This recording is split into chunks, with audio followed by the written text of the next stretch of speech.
Welcome to Let Me Fix This. Enjoy the video.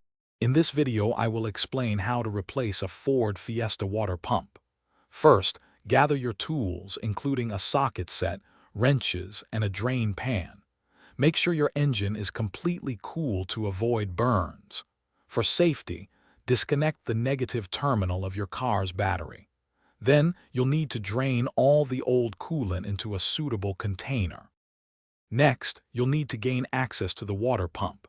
This often involves removing the serpentine belt.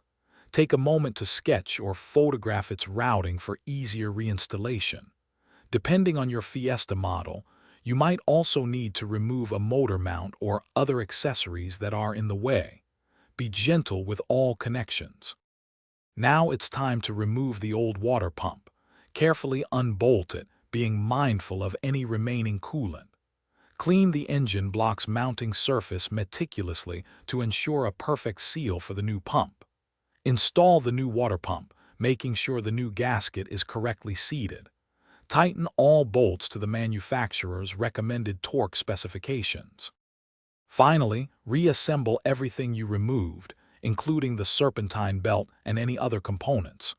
Refill your cooling system with the appropriate coolant, ensuring it meets Ford's specifications. Start the engine and allow it to reach operating temperature, bleeding any air from the system. Carefully check for any leaks and confirm the new pump is working correctly. Thanks for watching. If you found this helpful, don't forget to like and subscribe.